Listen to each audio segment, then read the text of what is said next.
Good morning, class 12. Welcome back to BST class, and today we'll deal further with techniques of tailoring. We had done many of the techniques like functional foremanship, then standardization and simplification, then work study, method study, motion study and time study. So today we'll start with fatigue study. What is fatigue? Whenever you work, after some time you get tired, and when you get tired your body does not want to work, or your brain does not allow the body to work. So when the body is tired, it needs rest. So this rest is necessary for any sort of work, whether manual or physical. Intensity में differ, दोनों तरह के काम के लिए, चाहे वो mental हो चाहे फिजिकल हो, रेस्ट जरूरी है ताकि एनर्जी रिवाइटलाइज हो सके। पहले उसकी जो इंटेंसिटी है, कितनी बार चाहिए, कितनी देर का चाहिए, ये डिफर करता है। तो study of those rest intervals is known as fatigue study. So today we study fatigue study, which is an important technique of Taylor. It says it seeks to determine the amount and frequency of rest intervals in completing a task. दो चीजें determine करती है। Amount मतलब कितना देर तक का interval होना चाहिए, एंड फ्रीक्वेंसी मतलब कितनी बार वो रेस्ट इंटरवल मिलना चाहिए। Like for physical labour 8 hours work होता है, 8 आवर्स वर्क में 1 आवर उनको ब्रेक मिलता है, that is the fatigue state. क्यों मिलता है? ताकि वो वापस उतनी एनर्जी जुटा सके, ताकि फिर से काम कर सके। But the persons who are engaged in mental work, उनको रेस्ट इंटरवल्स थोड़ी थोड़ी देर में मिलते हैं ताकि वो अपने माइंड को चेंज कर सके।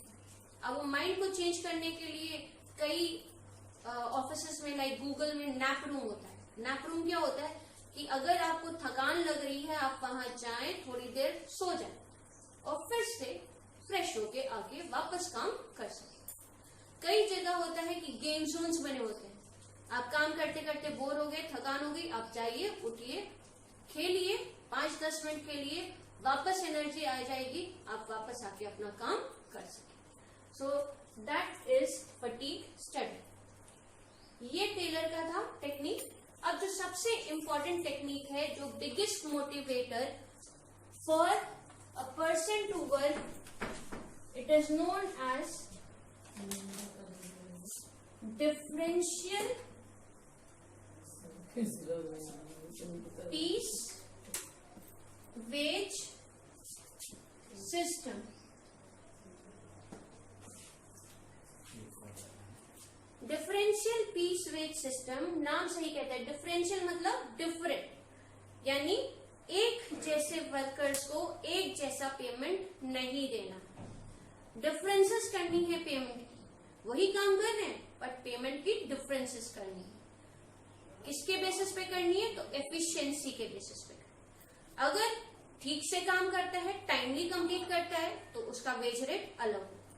अगर वो उतना अच्छा काम नहीं करता, उतने टाइम पे नहीं करता, तो पीस वेज डिफरेंट हो। क्यों ये डिफरेंसेस लाना चाहते हैं?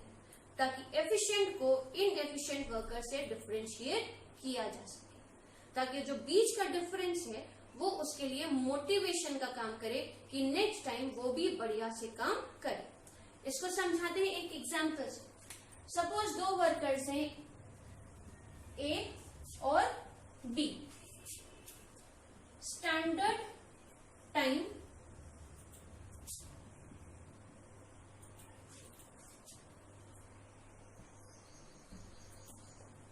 standard unit for completing the work in 1 day is 10 units.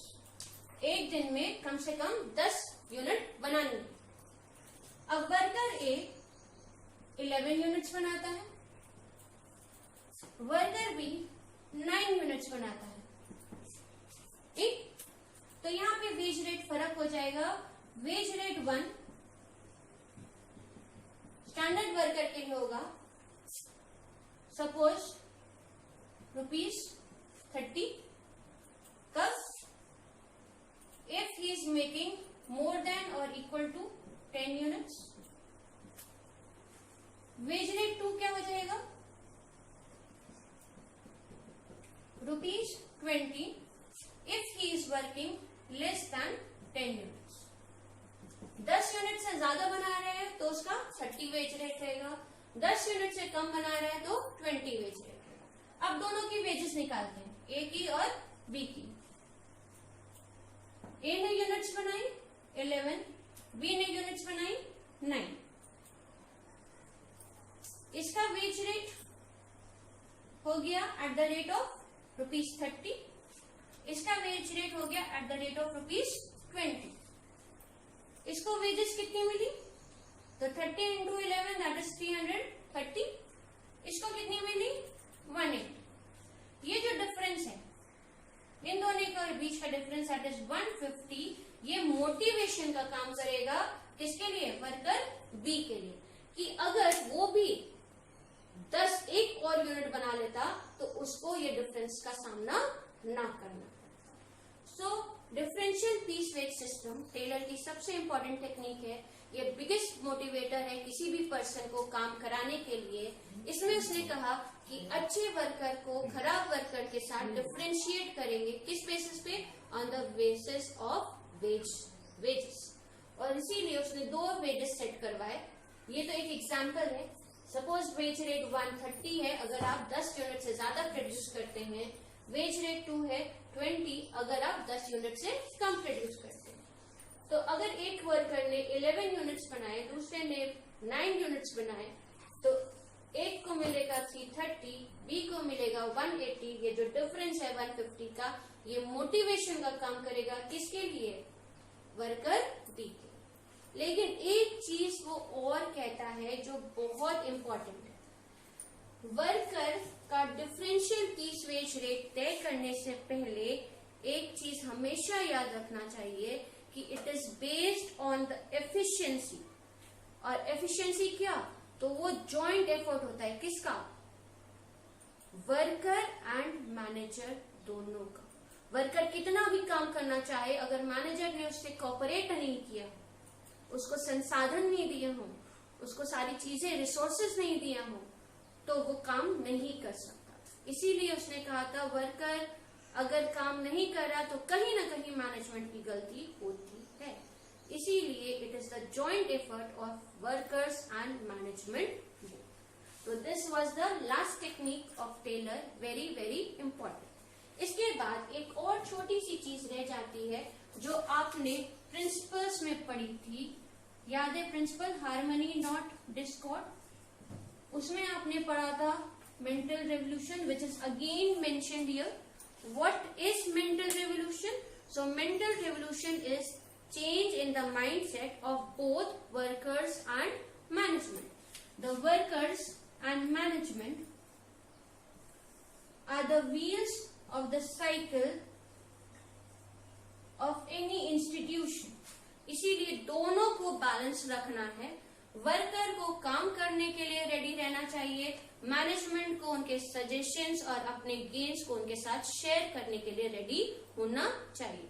दोनों एक दूसरे को समझेंगे तभी गाड़ी आगे बढ़ेगी, दोनों नहीं समझेंगे तो मेंटल रेवोल्यूशन नहीं हो पाएगा और ऑर्गेनाइजेशन बैठ जाएगी। सो इसी को ध्यान में रखिएगा, कॉपीज में जरूर लिख लीजिएगा एंड we'll meet you